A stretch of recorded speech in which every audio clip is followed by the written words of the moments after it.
welcome to the Fantasy Thinker. And this is my second video blog of The Darkness That Comes Before by R. Scott Bakker, Book 1, The Prince of Nothing, of this whole Second Apocalypse series. And this is, in this vlog, I just finished part 1 called The Sorcerer. And of course, we learned to know, the name of this sorcerer is Acamium, and I think that's how you say it. And there's a lot that happens in this part 1. There's a lot of information imparted to us, almost too much. Like I felt kind of bombarded with a lot of information because there's a lot of world to set up here. It's a complex world. It's a complicated place, and so we're introduced to a lot of the politics, to a lot of the different factions running around this world here. Not just it's not just nations. It seems to be these groups, these different groups of organizations. One being this a consult, and then one being this guy who seems to be putting together this following of religious fanaticism that he's using to gather together a bunch of followers and stuff like that, and who our sorcerer Acamium is directly worried about. He's sent on a mission to go and find out more about this guy, and he's sent there to turn somebody that he knows into a spy to help get information back to his group of people. Who are they called? I can't remember now, but we'll get there. So we got I tabbed this up, a whole bunch of tabs. I don't know if I'll get to them all in this video, but we'll try. Of course, there's a lot of philosophy in this, which is great. I love that part of it, and I gotta say, this all the info dumping that went on in part 1 here, the sorcerer, I enjoyed actually a lot. I really got into it. I really got into this world so far from what little bit of I know about it, but I really like it. I like the writing. I like the just it helps that the main character Acamian is well. He's intelligent. He's well informed. He knows about things. He think we're inside his head a lot, so he thinks about these things a lot, and so that is transferred to us, the reader, so that we can know about the world and the situation. And like I said, there's a lot of information in this first part 1, but there's also lots of little things, like in the very beginning here, the epigraph. We got this little thing here. The schoolmen of the Scarlet Spires, that's another faction, has an old saying: when one man chases a hare, he finds a hare. But when many men chase a hare, they find a dragon. I guess that's kind of like a be careful what you wish for type of thing, and and that's kind of what happens in this part 1. Is they Acamian and his former student Inra, I think that's how you say it. They bite off more than they can chew. So here's another thing. There's a lot of, like I said, world building here, and it was interesting that Acamian, he learned that there were things holy and unholy, that the gods and the outside capitalized, possess their own dimensions rather than being people very high in a place very far. Um, and it's interesting. That's the viewpoint of these gods or these beings that people seem to be worshiping. And so this contact he has this Geshruni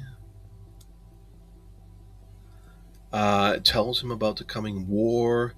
He tells him that the Grand Master of the Scarlet Spires was assassinated, and Akamian seems um, taken aback by that. He's like, "That's impossible."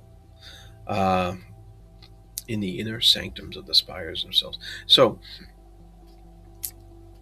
so that's something that's a world event that seems, from what we can tell. And he also says that only the few, and that's the few capitalized, indicating people who can use sorcery. Only the few can see the few. So that's more information imparted to us. And he mentions that sorcery it kind of cuts the world like a knife when it's used, and only the few can see this mutilation. So that's interesting information. Um, and it looks like Geshruni, his contact, then ran into something that that could not that he couldn't deal with, and it's something that he he's surprised that this thing, he called it an abomination, was able to use some sort of sorcery or something like that to kill him, because he holds this thing called a Chore, Chore, and that is supposed to stop sorcery, from what I gather. And it didn't in this case. And this guy, he bites the dust. So I think, you know, I'm assuming he died. It didn't. It's kind of like a, cut the fade to black type of thing. But so then Akamian has this kind of dream of the past about this High King, and this was all about the darkness of the No God, and so, and this was the past. This was the 2,000 years ago, the first apocalypse. So he has a dream about that. So these dreams seem to haunt him a lot, and so that's something that will probably come up again, I'm assuming, in the future here. And let's see, the mandate. That's a Kamian's faction. The mandate of sorcerers, I guess. Um, they used to skirmish with this thing called the consult, and then the consult kind of disappeared, and nobody knows what happened to him. And it was like 3 centuries ago, so a lot of history there. A lot of history. I know the term consult comes up further on in this series, so that's something to file away in the back of the head for later. Let's see, and they mentioned the Chore again, which is, they seem to be trinkets of some sort, which help protect against sorcery. Let's see here. We have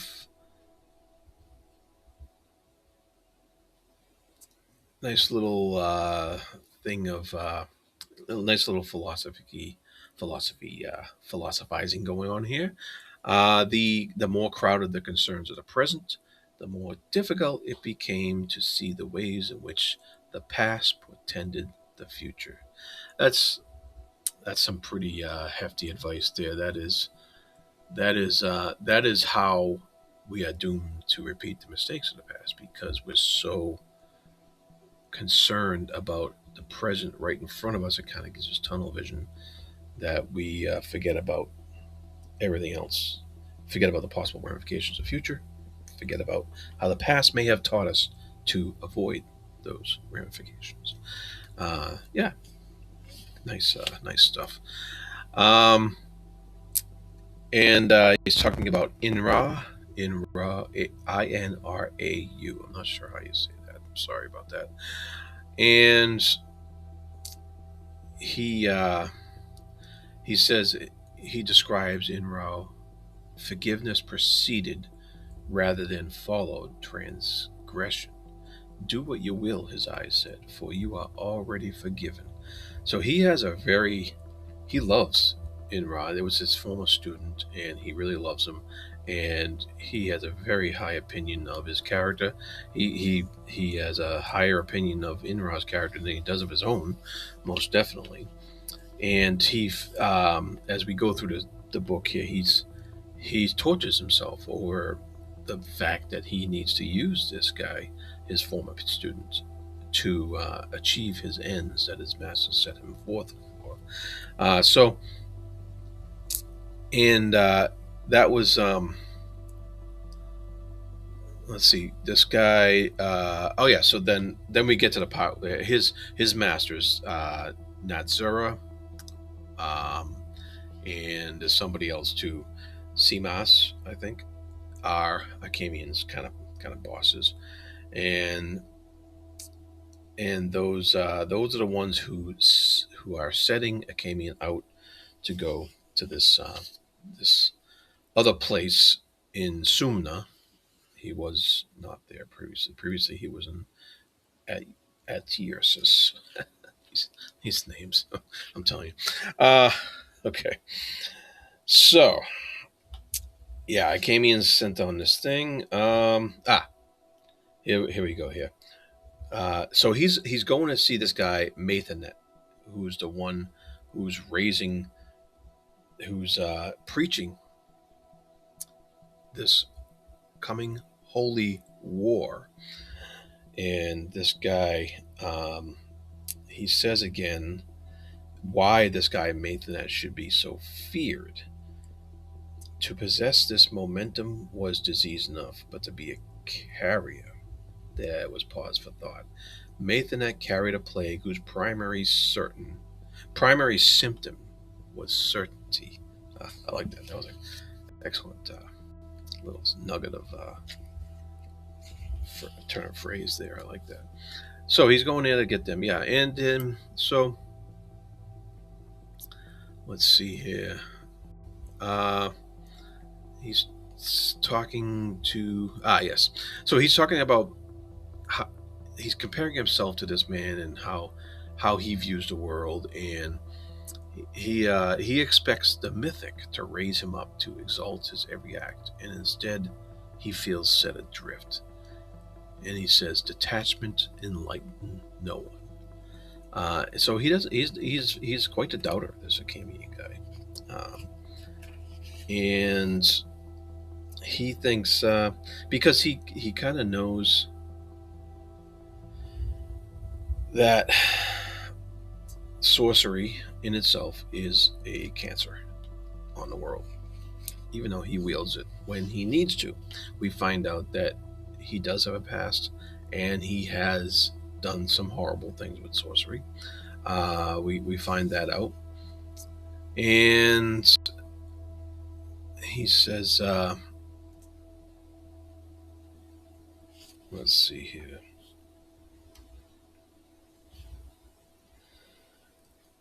When he does come to Inra, um, Inra is not very happy to see him at all. He knows that Akamian is here for a purpose.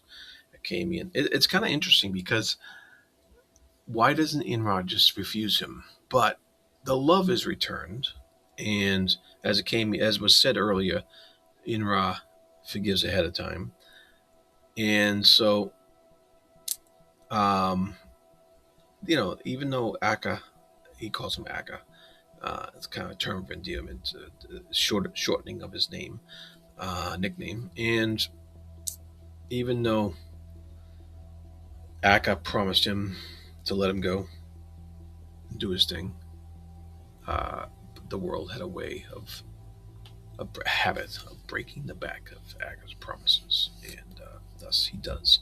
And so he recruits him, But he's saying, he recruits him, but Inra still believes in this Mathanet until more information is forthcoming here. So that's how that goes, and I'm just making my way through all the tabs I got here. I'm trying to make sense of this, this very complex situation, complex story. Uh, and so we're moving along here. Let's see here. He says he could have used cants of compulsion of some sort. He could have used compulsion to persuade Inrao to help him, but he uh, he didn't. And Inra, realizing this, maybe that's why he became his spy. Who knows? He thinks a lot. This Akamian guy. Like I said, he tortures himself with things that he has needed to do in the past and what he may have to do in the future. Um, but he questions why the ah so he's questioning why this guy Mathanet is starting this holy war because he thinks it's a war that cannot be won. And so we come to find out though that the the this Mathanet prophet dude is a sorcerer because he can see him. Only the few can see the few, and this guy can see him. He's in the crowd, and he knows that Akamian is a sorcerer. They can see it. He can see it in his eyes, and he can see that he is also one. And he turns out, we learn later on that there's more alliances and factions that this Mathanet guy is allying himself with in order to get to his goal. His goal is to get to what's the name of that place? Oh, I just read it. Anyways, it's a holy place. Shemeh, Shimeh. So Akamian learns that his school, the Mandate, was never really threatened. It was actually Shemeh that this guy was after, and he's using whatever allies he can get in order to get there. That's a holy ground, this place, kind of like equivalent, I guess, of a modern day like Jerusalem or what have you, and or Mecca, actually, Mecca, yeah. And so let's see here.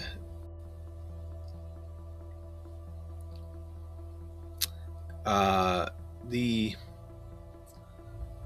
and this guy, this Mathanet, later asks his disciples here that he was like, "Who is that sorcerer who polluted my presence?" That was pretty cool. All right, so we know the players here. We know the players, and then in chapter 4, we're still in Sumna. We have Inra, and he finds out that the Scarlet Spires have agreed to join the Holy War. It's a rumor, but he doesn't think that's what he heard. And Akamian's like, "You sure?" But he's like, "Yeah, I think so." And he feels pretty good about that. And it's interesting because Akamian's staying with a prostitute that he has come to love in his own way, and she loves him as well, and they have this relationship. Um, and It's interesting because he doesn't like what she does for a living, but he's not there. He's not there all the time, so she's got to get by. And so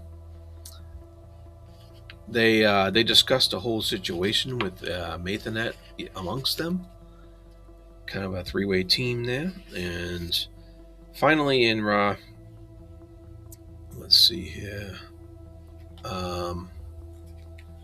he goes to check something out in the temple, I think it is. I forget where it was. But he runs across, let's see here. He's praying to Ankh, that's his goddess, the singer in the dark, the aspect who stood at the heart of all men, moving them to forever grasp far more than they could hold. And so he's, he's doubtful about his place right now. He wishes that he could have forgotten what he learned before with the Camion, with the mandate, and just be the faithful, pious person that can go into this holy war. But then he comes across a knight commander consorting with a consult Synthes. I don't know what a Synthes is. Synthes. I tried to look up in the glossary, but I didn't find anything.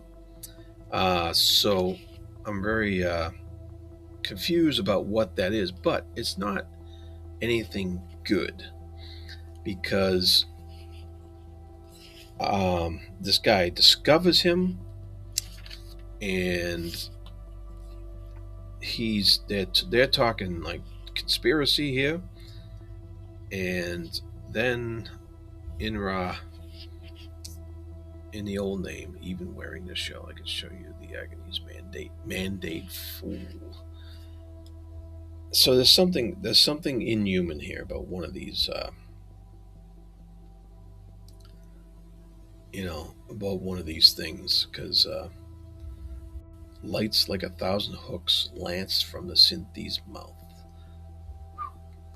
And Inra's one of his last thoughts here is, "Oh, Akka, it's worse than you dared imagine." So there is something sinister really going on here, and I believe from what the last words of this chapter say that he plummeted to his death. Poor Inra, right? What is that going to mean for Kamian going forward? Part 2 is called The Emperor, so I have a feeling in part 2 we'll be introduced to some new characters maybe, but who knows? We'll see. But in any case, like I said, a lot of setup there, a lot to take in, and I'm very, very interested. I really I look forward to moving on to part 2 and seeing where all this leads and stuff like that. Yeah, so far, really enjoying The Darkness That Come Before. So far, pretty good book. All right, so if somebody can enlighten me on a couple of things I said there about that Knight Commander dude, do so in the comments below. And I'm probably sure that those of you who have read the whole thing are going, "Yeah, I just wait, dude." Anyways, and let me know if I mistook anything or anything like that, or if there's I'm sure there's a lot I missed. There was so much information in that section, but it's good, and I can't wait to move on. All right, that's it for today. Thanks, and be good to each other.